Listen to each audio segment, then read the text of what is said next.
noneho muri Rayon Sport ibyishimo ni byinshi, ibyisubizo ku mutoza Bruno Ferry byamaze kuba byinshi ku bijyanye n'ubusatirizi.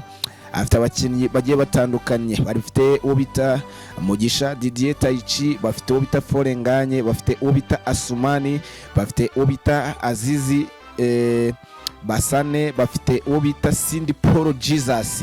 Abo bakinnyi bose ni abakinnyi muri Rayon Sport bari gutanga ibisubizo ku mutoza uyu Bruno Ferry, gufata ibisubizo cyangwa se gufata amahitamo beri kumworohera cyane gukora amahitamo, kubera ko abakinnyi ni benshi, guhitamo umukinnyi wamufasha bikarushaho kumworohera cyane.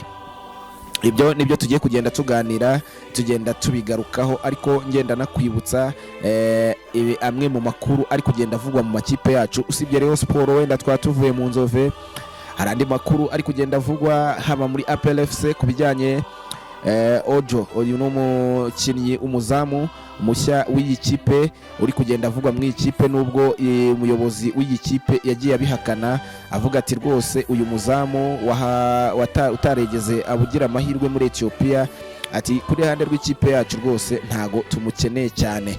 Ibyo turagenda tubigarukaho, ndanakubwira ko turagenda tugaruka ku mutoza w'ikipe y'igihugu y'u Rwanda Amavubi, ku batoza barenga 600 basabye akazi ko gutoza iyi kipe y'igihugu y'u Rwanda. Uwigeze kuyitoza akanayigihesha ibihe byiza, birimo nuko yari agiye kujya mu gikombe cya Afurika bikanga gatoya, bamwita Trosten Frank Spitzer. Uyu mutoza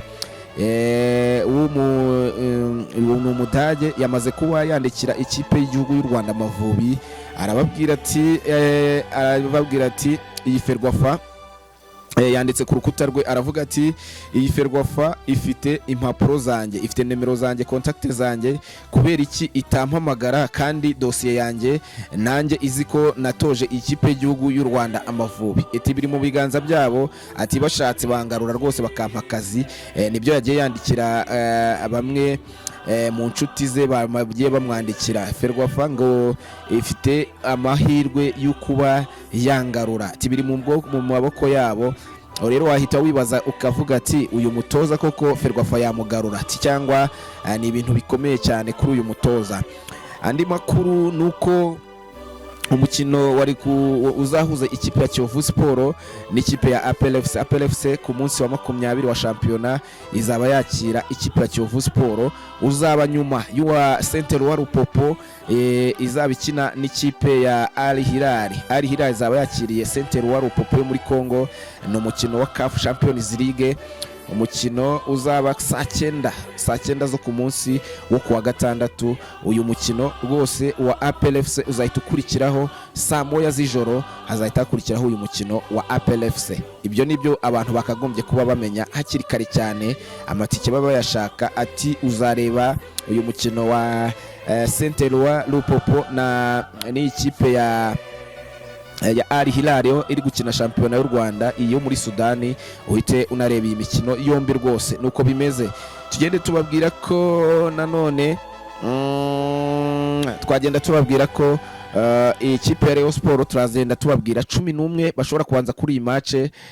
Uyu mutoza ari yahinduyemo abakinnyi babiri bashobora rwose guhinduka mu bakinnyi babanzagamo, mu bakinnyi bakinnye kuri match ya AS Kigali hashobora guhimbundukamo abakinnyi babiri bose. Ibyo byose tugiye kugenda tubiganiraho. Ngende SP Panda, iyi ni Panda TV Rwanda. Kora like, ukore comment, ubundi ureke ikiganiro kirangire. Ni iminota mike cyane mba nagukoreye kugira ngo utaza kurambirwa. Iminota 10 ibihagije kuri njyewe, ubundi uyihanganiye ukayireka ikarangira unkoreye umuti. Reka duhite tuzamuka rero mubwire ibigezweho muri aya makipe y'iwacu. Mubwire duhereye muri Rayon Sport, mubwire ko probable line-up ya Rayon Sport, ibyo byose tugiye kugenda tubigarukaho. Ndakubwira muri APR FC Ojo nyine ngiye guhita, reka duhite duhera muri APR FC. Chairman wa APR FC uyu nguyu bamwita Deo Rusanganwa, yameze kuba ahakana ko uyu Ojo, uyu n'umuzamu uturuka muri Nigeria wakinaga muri shampiyona ya Ethiopia, yamaze kuba hakana, aravuga ati rwose uyu muzamu ari ku rwego rwo hasi. Ati twebwe APR FC ntago dushaka abakinnyi nk'aba batagikina kandi bari ku rwego rwo hasi. Ati biragoye cyane. Abantu rero bakibaza bakavuga bati izi ni za nkuru muri APR FC bakunda guhisha amakuru kandi ibintu bihari, ugasanga inkuru bayitangaje abantu babonye koko bya bindi bavugaga ko birabaye. Rero birashoboka ko uyu muzamu Ojo ashobora kuba yaza agafata mw'iri zamu rya APR FC, birashoboka cyane. Reka duhite twihuta rero muri Rayon Sport, kandi tuvuye muri APR FC nuko Rayon Sport yakoze imyitozo, ariko uyu mutoza uyu Bruno Ferry ari kugenda yifashisha abakinnyi cyane cyane kugira ngo amenye ikipe ya polisi bazanamufashe kuyitsinda. Abakinnyi barimo uyu Abedi Bigirimana no Lokando, hakiyongeraho n'uwo mukinnyi bamwita Didier Mugisha Tarici.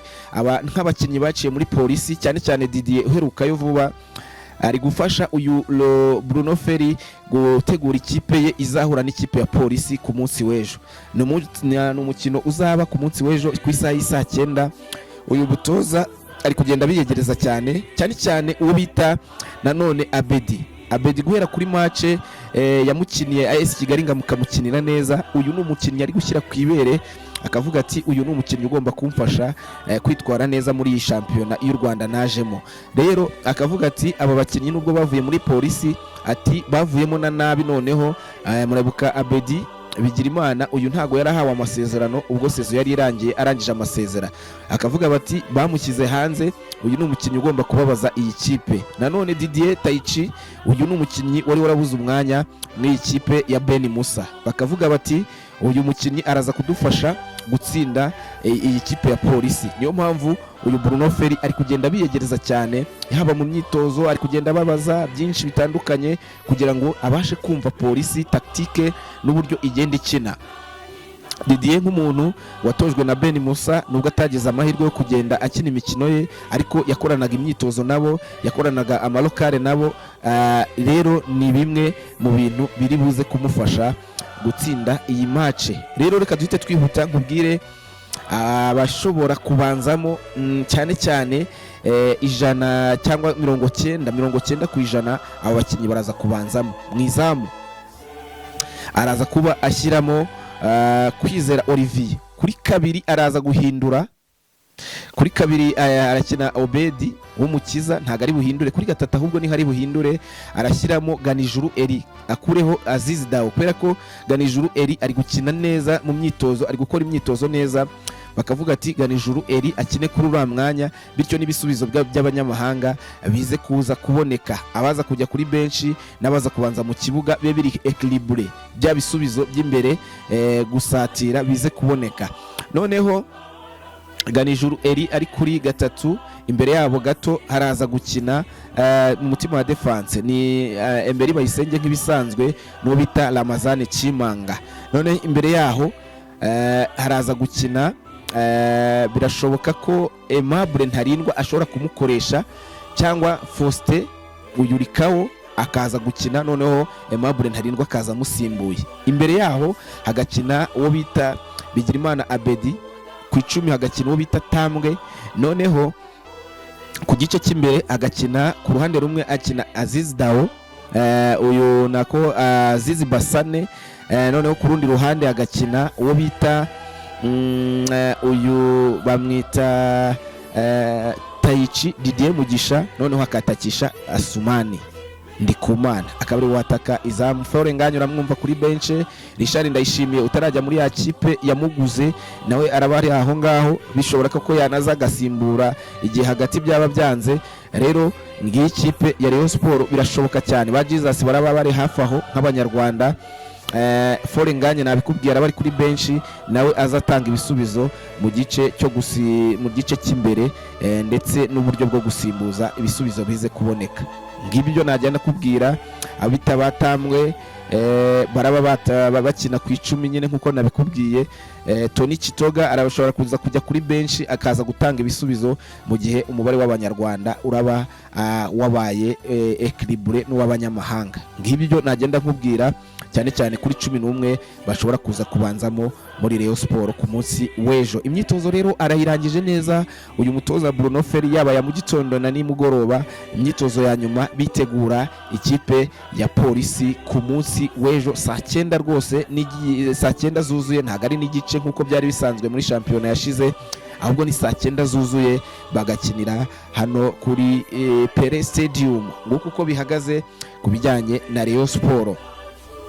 Ikindi kivugwa muri Rayon Sport ni inkuru yakomeje kugenda ivugwa yuko uyu Lorenzo yabagiye gusimbura Robben Ngabo muri Rayon Sport. Izi nkuru nawe uyu Lorenzo arazihakana cyane azivuye inyuma avuga ati ngiye sindi muri gahunda zo gusimbura uyu Robben Ngabo muri Rayon Sport. Ati ibyo ntago bishoboka rwose, ati nuwo nzumva bivuga anzana mu ibyo bintu ati nge nzajya kumurega kuri RIB. Ibyo Lorenzo yagiye abihakanira kure, ati nta gahunda mfite yo kujya muri Rayon Sport, ati nta nibyo nzi rwose ibyo bintu, ati mubinkuremo cyane. Ngibyo byo Lorenzo yagiye atangaza. Ariko se uzasimbura uyu Ngabo Robben muri Rayon Sport nka communication manager uwo ninde? Reka dutegereze turebe. Gusa Lorenzo we yamaze kuba agenda abihakana. Ikindi twagenda tukubwira muri Rayon Sport ni inkuru yagendaga ivuga ku munsi w'ejo yo bita Ayabangala Bita. Uyu nguyu ntago rwose inkuru ihari, ni ko akunda abafana babifuza ko uyu wabakoreye neza akazi yagaruka, bityo bakabyotsa igitutuho ubuyobozi kugira ngo burebe ko bwari cyo bwakora. Serge Mwambara aracyafite akazi, nta nubwo afite gahunda yuko bahita bakamukuramo rwose, kuko ngo ibyo yakora ari kubikora neza. Duhite twihuta rero tujye ku ikipe y'igihugu y'u Rwanda Amavubi.